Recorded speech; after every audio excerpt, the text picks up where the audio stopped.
Football Fever fans and football fans alike, welcome to another edition of Football Fever. I'm your host, Tony G, and I'll be your host for the foreseeable future, or until somebody kicks me off the show, which will probably be never. Today is a special day.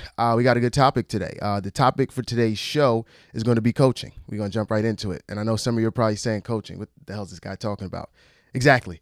You're looking at a guy who, former player, but I can't really, talk much about coaching. And rather than BS my way through today's episode, I always like to tout the fact that I might know a guy, and not just any guy. I know a professional. That's what I do. I bring professionals on this show to, give the information that I otherwise might not know. So this individual is a Rutgers, New Jersey alumni. Also want to throw in that this person is a two-time state champion in New Jersey, football champion. 2 times state champion, back-to-back, might I add. So when we say his name, we got to say it twice. With no further ado, I'd like to welcome to the show Coach Condrack. Coach Condrack, welcome to Football Fever. Tony G, thanks for having me here. It's a pleasure to be on the program today. Have an opportunity to speak with you and some of the viewers on your very important topics. I'll be ready to field your questions and be ready to go.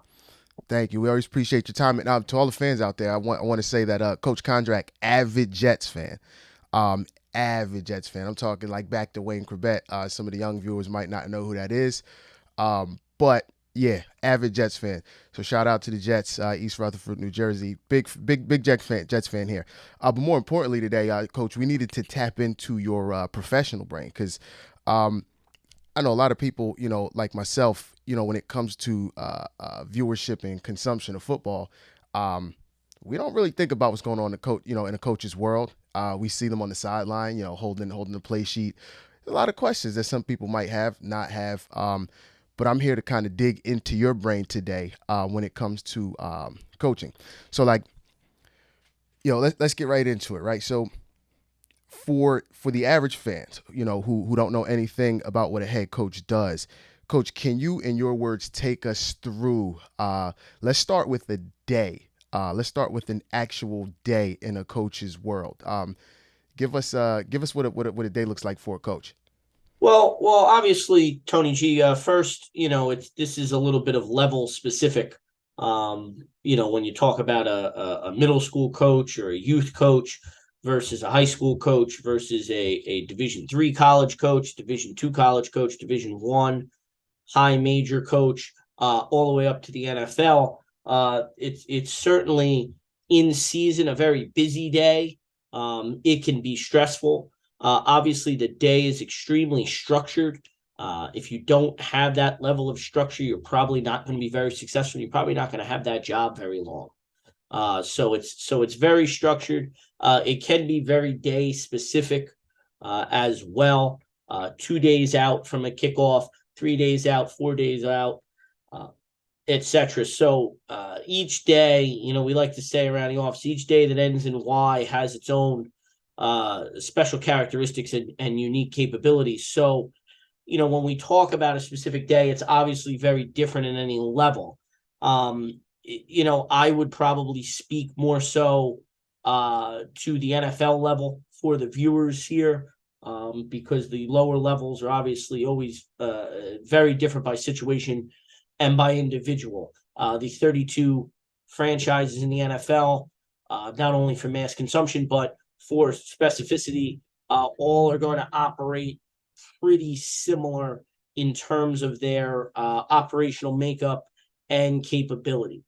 It's a very full day on any day. It's also a day that you're going to spend a lot of time both alone and with your staff and with your players, whether that's in individual meetings, whether that's, coordinating, depending on if you're a head coach and you may be a play caller. Your system and setup may also be very different because you're going to need to not only spend a lot of time, and it would behoove you to spend a lot of time in all of your meeting rooms on a practice day, but specifically if you are calling the plays on a game day on the offensive, defensive side of the ball, you're going to need to spend a little more time in those position meetings. You need to spend a little more time working with those analysts, working with the film breakdown on that side of the ball. You're just naturally going to gravitate there because you are going to call those plays in that way. So it's a long day. It's certainly a day that is very busy, and you're going to apply a lot of knowledge. You're going to also rely upon the capabilities of your organization, and it's so important to create an organization with many different cogs who are very capable and who are very to provide you with information as quickly as possible. Perfect. Okay. All right. So that's a day, right? Here we go, Coach. Because we all, I mean, everybody here can agree that we see the product, right? Take me through end of week up to game day. What's that like for a coach? Go. End of week, you're certainly finalizing your game plan. You may see on an offensive side of the ball, you may see the proverbial Waffle House menu that the offensive play caller is going to hold. Those play sheets. Those play sheets are being finalized not only in the at the script level, if that's something that you believe in as a play caller.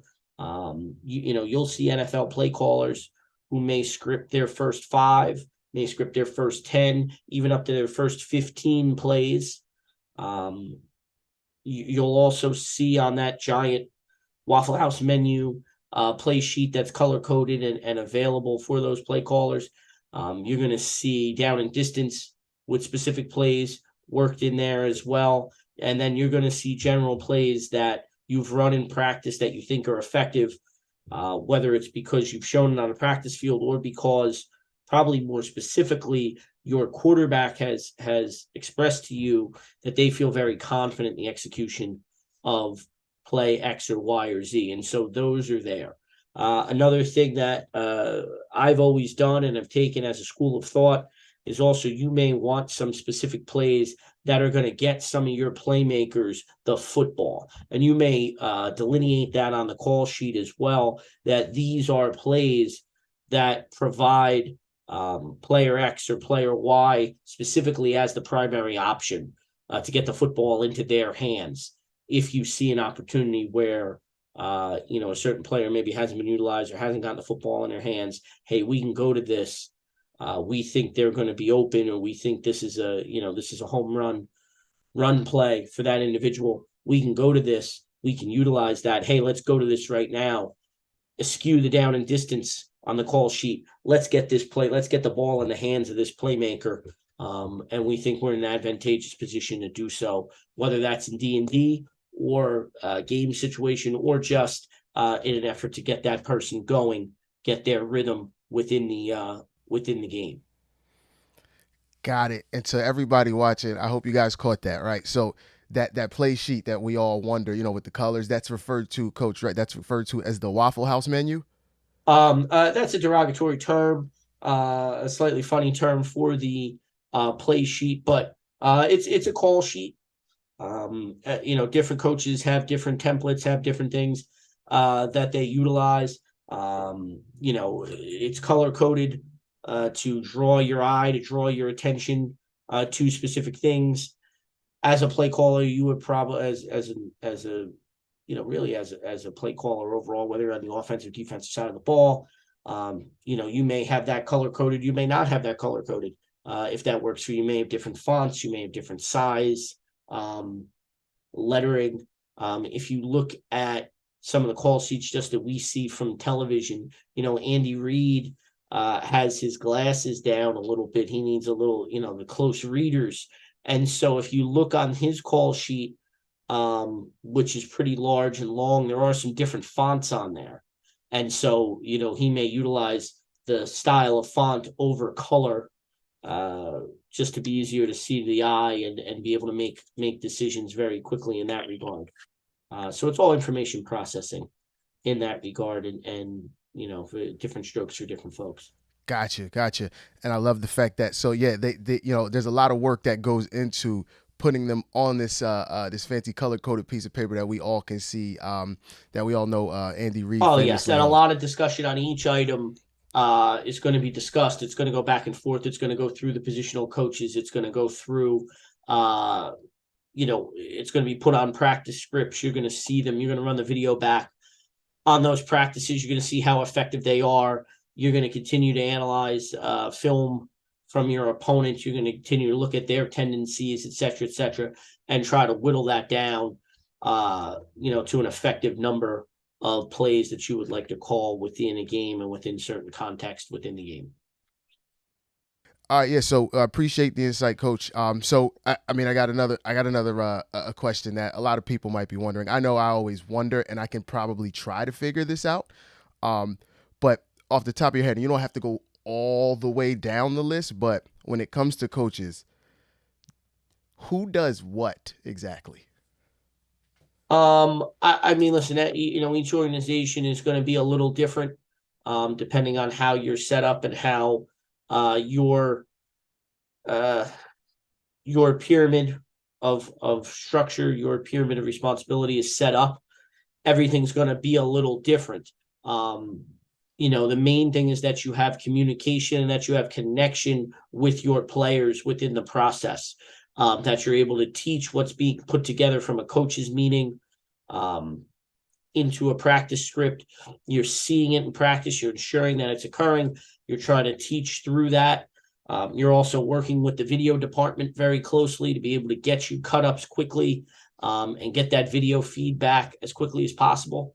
Obviously, this is a people business. So, one organization's play caller may rely upon their tight ends coach to, be heavily favored in the run game.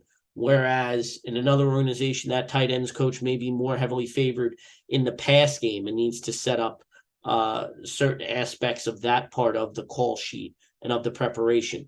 You hear often that when you have a head coach who is a play caller, if you think about Andy Reid, that some of his assistant coaches may be more specific in specific situations. So you may have a specific positional coach who's going to deal specifically with red zone play calling. Okay. Or you may have others who are specifically dealing in the third down play calling, but not necessarily being involved in the meetings or in the conversations for your average 2nd and 8, 2nd and medium, 1st and 10 play calls. So each organization is a little different, but the best organizations are going to get as many people involved efficiently and effectively in the communication process, and also in the meeting process, trying to bring all of these different ideas together to create an effective game plan for game day. You heard it right there from a coach's mouth. It's a people business, but the best organizations are effective when it comes to communication. So again, when we see that product on the field, think about all the people involved. And now I'm going to be very, very conscious of the best organizations and their people. So I appreciate that. Again, these are things that we probably could try to figure out. You hear running backs coach, quarterbacks coach. I'm a guy like, all right, what is he doing over there? Just telling them where to throw the ball. So I appreciate that. Again, the best organizations have the best people, or they communicate the best with their people. I want to jump into something that we always see and may or may not question, Coach, and that is since a little league. You see your quarterback standing next to the coach. Coach, tell us about the quarterback and coach relationship and why that's so important. Oh, well, again, I think we understand that, that relationship is always important. And as you mentioned, which is a great pickup, we see it all the time on an NFL sideline. Again, each organization a little different. Each head coach approaches that a little different, sometimes because of their background, sometimes because of their position, either as an offensive backgrounded coach who's going to be calling the plays, versus maybe someone who's more involved on the defensive end. They may be less hands-on with a quarterback. And so that's always very different. I think if you follow the New England Patriots over their great run, it was very rare that you saw Bill Belichick interacting on the sideline with Tom Brady.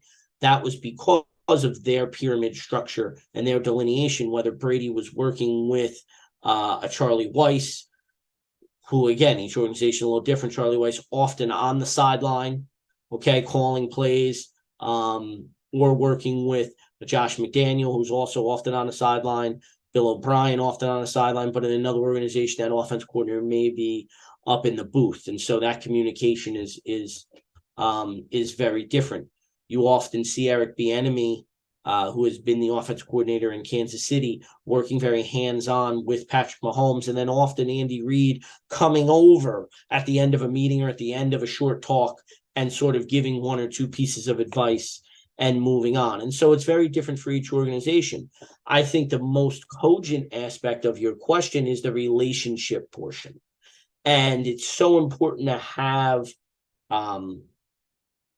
works out better for everyone to have a trusting relationship between head coach and quarterback. Now, historically, that has not always been the case. Terry Bradshaw of the Pittsburgh Steelers will often talk about his very negative relationship with Chuck Noll, and how even after winning Super Bowls, Terry Bradshaw was often almost immediately considering retirement because he did not enjoy his time working with Chuck Noll as the head coach of the Pittsburgh Steelers.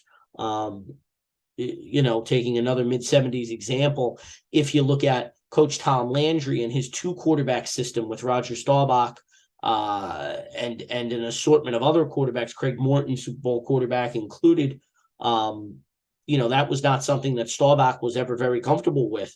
Roger Staubach, obviously a Hall of Fame quarterback, Super Bowl winning quarterback. That was not something that he was very comfortable with. And it seems from historical analysis that was something that Tom Landry was just going to do regardless of how Roger Staubach felt. And that was something that he needed to, just deal with and sort of keep it moving. We often think of, that relationship being hand in glove. And it's important to have, and it's important to be on the same wavelength. But I think in game, there are many different ways to win a football game. It doesn't necessarily have to be this relationship where it's working, especially together at the head coach and the quarterback level. Now, at the play caller level, which may or may not be the head coach, it's a different relationship, especially in the NFL. That's who's going to be speaking to the quarterback in that headset, within his helmet. That's the voice he is going to hear. He's got those limited seconds. That's what he's going to hear. He's going to hear a play call, and then he may hear some notes, some coaching points that the play caller can get in at that point, within the allotted time before the microphone turns off. That's an extremely important relationship. That takes a lot of trust, a lot of communication, a lot of work in the meeting rooms, a lot of work on the practice field, to create a comfort level. And that's extremely important. So again, it's always a little bit different. It's different strokes for different folks. But that relationship is extremely important in effective and winning ball clubs. Gotcha. So I guess what I can take from that is, the winningest ball clubs, I would say that the relationship in the communication is more apparent, from a viewer standpoint, right? Well, being a parent, being effective and consistent. We hear about organizations all the time who lose communication with perhaps some of their best players for whatever reason, and that's something that has proven historically not to be very effective, and has led to potentially toxic situations for both the organization and the player. Look, hey, I'm a big fan of a good QB and coach relationships. We don't want anything toxic, especially in today's game. But it is inevitable at times. So look, great info. I want to stay the course, because there's some good examples. I want to ask a question, and I want to get into some examples. In particular, when it comes to people that may or may not devalue coaching. Sometimes we get so caught up in the physical aspect of the game. Some people might think that talent might outweigh everything else. What do you say to that rhetoric, where they're like, sometimes coaching, maybe coaching is not needed when you got like a superior athlete? How do you feel about that? Well, coaching is incredibly important, but also the coach is going to set the culture of the organization.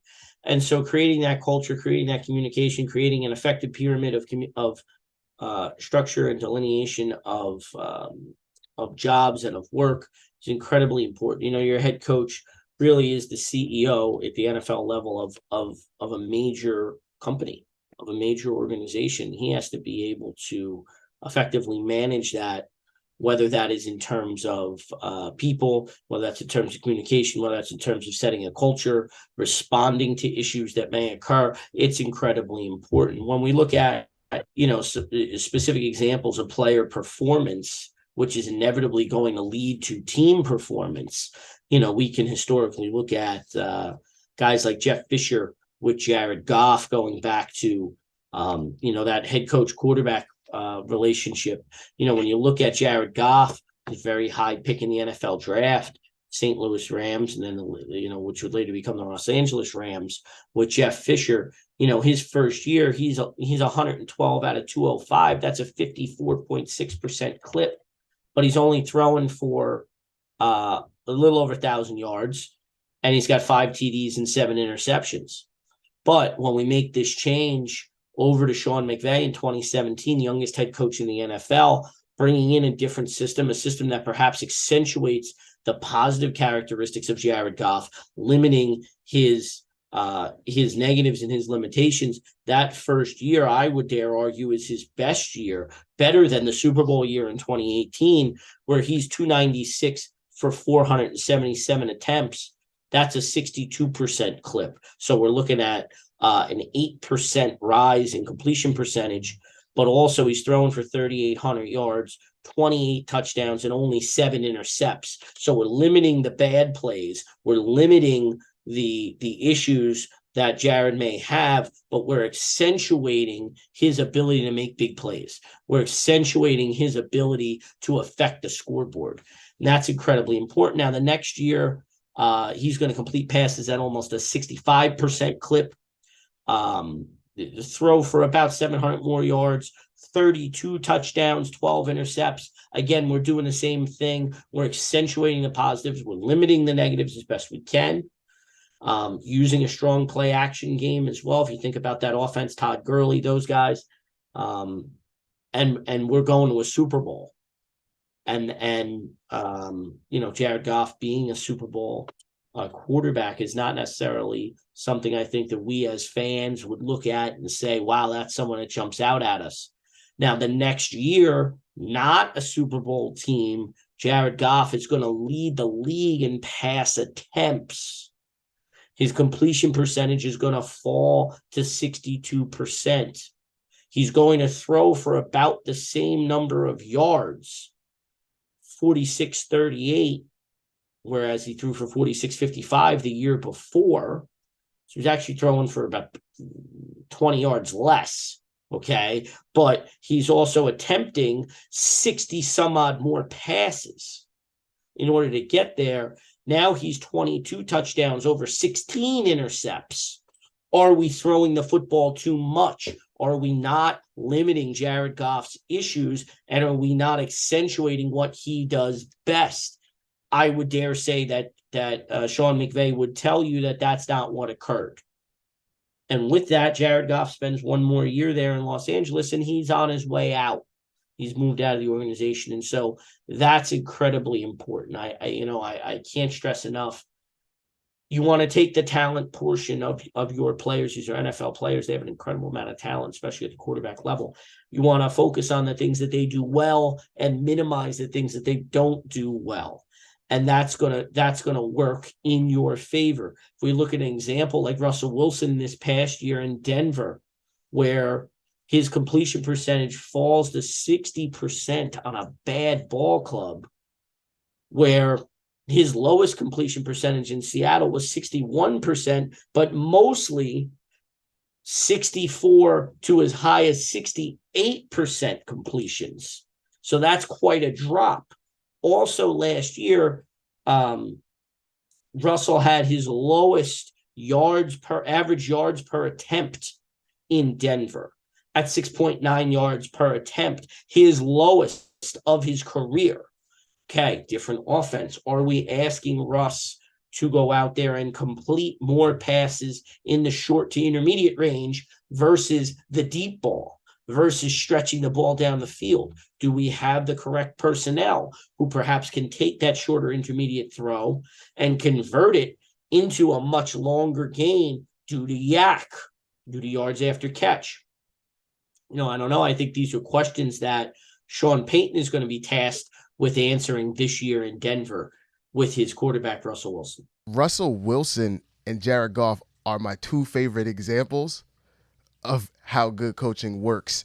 And I like how you put it nicely, limiting the negatives to make sure that the quarterback is at their best. Because Jared Goff, that was the biggest one for me. He went from like giant question marks about his career to being a Super Bowl quarterback. Didn't win, but still was there. Great examples, and I think that those are the ones that probably stick out to me the most. So speaking of, Russ in Seattle, let's talk about Geno's success, right? He came in, you're a Jets fan. He was drafted by the Jets. Some real struggles, and at one point in his career being the butt of jokes and memes and things like that. But then, the ultimate pro this last season, highest quarterback, highest completion percentage. Talk about, can you kind of jump into that, his transition to a better coaching, we should say? Oh, certainly, and getting an opportunity and getting a different group of people around you, and certainly hindsight as well, being 2020, that level of experience was certainly helpful as he kind of worked around the league, backing up some different situations. New York, I believe, he was in with the Chargers as well. Having an opportunity to take a step back, but also finding an organization who could accentuate his positives. Geno Smith's maybe not the best runner in the NFL, and so maybe we shouldn't ask him to do that. Very good in the short and intermediate throws, which was something that he excelled in coming out of the University of West Virginia when he was drafted, having a high completion percentage. Okay. Not necessarily pushing the ball down the field, maybe in the way that Russell Wilson does, but using that intermediate range, using those crossers, using those comeback routes, getting the ball out quickly. Okay. Simple decisions, whether that's the hitch route, slant route, etc. These are pretty easy to read. Not that Geno can't make difficult reads, but these are easy reads. They're quick drops. It's quick game. The ball is coming out, okay? And you're allowing, with an accurate throw, for better yak from your receivers. Again, that yak is incredibly important. Having playmakers on your team, but then getting the ball to those playmakers, putting them in position to be able to make plays. And so certainly Geno has found himself in a situation that has been beneficial for him. Okay. And we see this re-upping as he's re-upped here in Seattle. I think he understands that this is this is an area where he can continue to grow and continue to excel. And perhaps that's the best place for him to do so. Appreciate that, Coach. And, in short, guys, anybody out there who devalues coaching, Geno Smith, Russell Wilson, Jared Goff. Thank you for that, Coach. Before we let you go, I got two quick questions. One I would like you to, expand on, obviously, because it's a little open-ended. But first question is, whose coaching style in pro football, whose coaching style do you admire the most? And then the real question, what separates average from good or great coaching, in your opinion? Certainly, you lean towards successful coaches who have longevity. So you're looking at your Bill Belichick's, your Andy Reid's, those kind of folks. You may look at people with personality, people who have persevered in different areas. Those are certainly folks that you would look to who have had success. I'm certainly intrigued and interested, by coaches who have come on the scene and can provide some turnaround, whether that's a Brian Daboll, whether that is, certainly Dan Campbell is a cultural driver there in Detroit. You need to remember is these are all very intelligent people and people that have worked very hard to get to the position that they are at. They are one of 32. And so they may have all gotten there differently. They may have all different personalities, but at the end of the day, these are very hardworking, professionals who certainly have a good idea of what they would like to see and what they would like to have done. Certainly, like I said, you look at the coaches that have had not just success, but continued success. A lot of longevity, both in the league and in terms of leading their franchises to great victories. Andy Reid having done it with 2 franchises, Bill Belichick having served with 2 franchises, certainly his most success coming in New England, but also, I would argue not being a slouch in Cleveland either. And then historically, you look at folks who come out of, the Bill Walsh tree, the Bill Parcells coaching tree, and seeing how those coaches can affect their assistants and other coaches, and sending them forward with a model to spread around a league to have success, I think is also incredibly important and incredibly interesting to see. And certainly when we look at some of those great coaches, whether it's the Andy Reids or the Bill Belichicks of the world, the Kyle Shanahans of the world, coming from his father, Mike, looking at those folks and seeing their former assistants, their ability to not only identify coaching talent, but nurture coaching talent, and have them go out around the league. I think that's something to certainly be studied and admired. Beautiful, beautifully done, Coach. You've educated myself, and I'm sure plenty of others watching. Coach, look, I appreciate your time, your professionalism. You're the real deal. And remember, this comes from a professional. Rutgers alumni, two-time state winning quarterback. Coach. Can we see the ring, Coach? Show him the ring. This is just one of them here I happen to have. That's just one. So he's got 2 of those. We got to put some respect to coaches. And when you say Coach Condrack, you got to say it twice, back to back state winning coach here. Coach, seriously, man. Thank you for stopping at the show, and hopefully throughout the season we could get some of that insight as well for some of the the football inside geeks like myself who want to know a little more about what happens on the coaching end. But respect the coaches, and man, we look forward to having you in the future. If you don't mind, but always appreciate it, my brother. Yes, Thank you. I would love to come back. Thank you so much for having me. It's a great opportunity to speak with your listeners, and to spread some knowledge and answer any questions they may have. As you mentioned, you always know a guy, and so you're a great wealth of knowledge there in that regard. And I'm sure if there are questions that your viewers have, you can find someone who can answer them, and answer them honestly and factually. So thank you for having this program. Thank you for having me on the program, and much continued success to you. And I hope to be back again in the near future. Much love, Coach. Thanks again. All right, everybody. That was the latest edition of Football Fever. Look, I always know a guy. We try to bring something different every week. Can't wait to get the season started. But until next time, I'm your host, Tony G, and this is Football Fever.